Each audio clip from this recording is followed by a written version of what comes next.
Tfsa versus Rrsp. Why Tfsa might be better if you're not buying a home. Hey everyone, and welcome back to Finance Forum, the podcast where we break down money myths, explore smart strategies, and help you take control of your financial future. Today, we're diving deep into a topic that many Canadians think they understand, but often don't. Tfsa versus Rrsp. Both of these accounts are powerful. Both are designed to help you save and invest. But here's the thing. They're not created equal, and depending on your goals, one might be much better for you than the other. In today's episode, we're going to focus on this question. Is a Tfsa better than an Rrsp if you don't plan to buy a home? Spoiler alert. For a lot of people, especially younger Canadians, the answer is yes, and we'll explain why. We'll cover how each account works, tax differences between the two, the power of flexibility in Tfsa, retirement planning without a home, real-life examples, strategic moves you can make right now. Whether you're just getting started with saving or you're trying to optimize your strategy, stick with me, because this episode might just change the way you look at your financial plan. Let's jump in. 1. Tfsa versus Rrsp. What are they really? Let's start with the basics. What are these two accounts? Tfsa stands for Tax-Free Savings Account.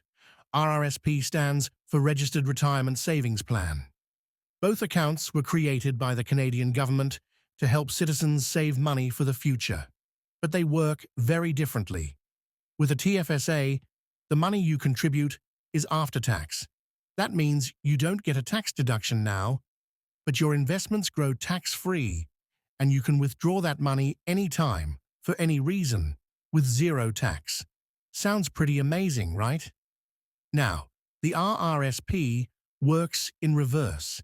You contribute before tax dollars, and those contributions are deductible from your income, meaning you pay less tax today.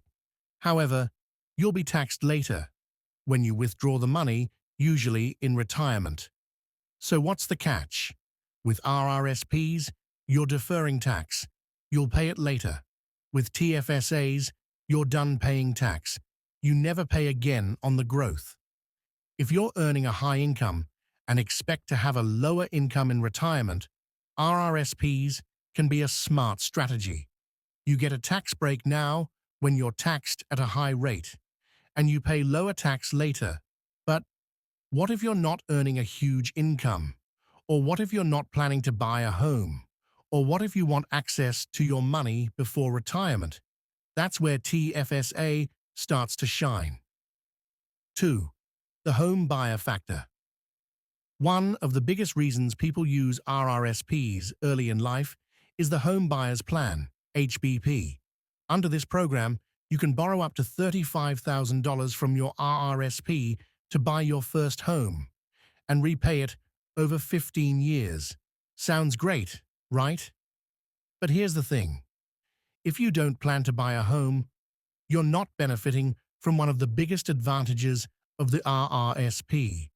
In fact, without the Home Buyers Plan, you're locking your money into an account that you won't be able to touch without penalty, unless you wait until retirement. That's a long time to wait, especially if you're in your 20s or 30s. Tfsa, on the other hand, has no such restrictions. You can withdraw your money anytime, for any reason. No repayment needed, no taxes owed. So if you're not planning on buying a home and you want accessibility and control, Tfsa gives you that flexibility. 3. Tax efficiency when Tfsa wins. Let's get into taxes, because this is where the Tfsa really starts to pull ahead. Think of it this way. With an Rrsp, you're deferring taxes. With a Tfsa, you're avoiding taxes completely. And those are two very different outcomes. If you're in a low or moderate tax bracket, Rrsps might not make as much sense. The upfront tax deduction is smaller, and you're just delaying the tax hit, not avoiding it. For example, say you earn $45,000 a year. You contribute $5,000 to an RRSP. That might save you around $1,000 on your tax return this year. But when you retire and take that money out, say the $5,000 grew to $15,000, you'll pay income tax on that $15,000. Now imagine that same $5,000 went into a TFSA. It also grows to $15,000. You take it all out tax-free. No deduction upfront, sure, but no tax ever again. If you're not earning a super high income, the TFSA's flexibility and long-term tax efficiency can make it far more attractive. And here's the kicker. Even retirees are starting to prefer TFSAs over RRSPs. Why? Because RRSP withdrawals count as income and can reduce your old age security benefits. TFSA withdrawals, they don't affect government benefits at all. 4. TFSA equals more flexibility, less regret. Let's talk flexibility. This is where TFSA becomes an absolute star. TFSA gives you anytime access to your funds, no tax on withdrawals, re-contribution room in the future, the freedom to use your money for any goal, not just retirement or housing.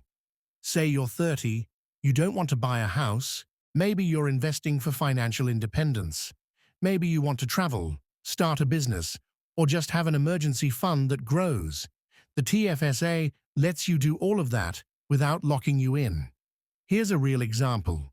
Emily, age 29, contributes $6,000 per year to her TFSA. She's not buying a house. She's investing for the future. Over 10 years, her account grows to $90,000. At 39, she decides to take $30,000 and start a consulting business. With an RRSP, she'd pay thousands in taxes for that withdrawal. With a TFSA, zero tax, no penalty, total freedom. 5. Retirement planning without a home. If you're not planning to buy a home, retirement planning becomes even more important. Why? Because many homeowners use their property as part of their retirement strategy, downsizing, renting, or borrowing against equity. But if you don't have a home, your investments have to work harder, and they need to be liquid, accessible, and tax-efficient. Enter the TFSA. With a TFSA, you can build a retirement fund that you can access before age 65. Withdraw strategically without triggering extra tax. Avoid reducing government benefits. Maintain total control over your cash flow. Imagine reaching age 55 and wanting to semi-retire. RRSP withdrawals get taxed and could bump you into a higher bracket. But if you've got $150,000 in a TFSA, you can draw from it tax-free for years. TFSAs give you income control in retirement. That's something RRSPs can't always offer. 6. Real-life scenarios. Let's run a couple of case studies. Case 1. Alex, 28, freelance designer, $50,000 income. Alex doesn't plan to buy a home. He enjoys traveling and freelancing. Should he use a TFSA or RRSP? TFSA makes more sense. His income is modest, so the RRSP tax refund isn't huge. And if he needs money for slow months or wants to take time off, he can tap into his TFSA tax-free. Flexibility matters. Case 2. Priya, 33, single, 75. K salary. Priya isn't sure if she'll ever settle down. She likes renting and may start a business. She could use both accounts, but prioritizing TFSA lets her grow tax-free investments she can access for a future business without tax pain. Case 3. Daniel and Marcus, 40s, no kids, no house. They want to retire by 55. With no home as a retirement asset, their investment accounts need to pull the full weight. RRSP withdrawals will get taxed. TFSA won't. If they invest $6,500 annually in a TFSA starting now, they could have a six-figure tax-free pot to draw from in retirement, without the fear of OAS clawback. 7. The right strategy. So, should you ignore RRSPs completely? Not necessarily. A smart approach might be to maximize your TFSA first and then use RRSPs strategically, especially if your income increases or your employer offers RRSP matching. Think of it like this. If your income is under $60,000, TFSA is usually the better first choice. If you're self-employed, TFSA is better. No forced withdrawals. If you don't plan to buy a home, TFSA keeps you flexible. If you might need the money early, TFSA saves you penalties.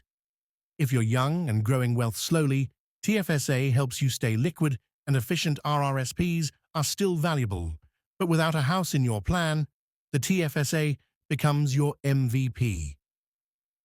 All right, let's wrap it up. If you've ever felt confused by the RRSP versus TFSA debate, you're not alone. But here's what matters most. The best account is the one that aligns with your life, your goals, and your flexibility needs. For Canadians who don't plan to buy a home, the TFSA often wins. It offers total freedom. No taxes on withdrawals. Great for any goal, not just retirement. No repayment rules. No impact on government benefits. You're not just saving, you're creating options. That's what wealth is really about. So if you're sitting there wondering what your next move should be, here's a suggestion. Open or max out your TFSA. Invest wisely, stay consistent, and build a life where money gives you freedom, not stress. Thanks for listening to Finance Forum. If you found today's episode helpful, share it with a friend. And if you've got questions, drop them in. We'd love to feature them in a future episode. Until next time, save smart, invest strong, and always stay financially curious.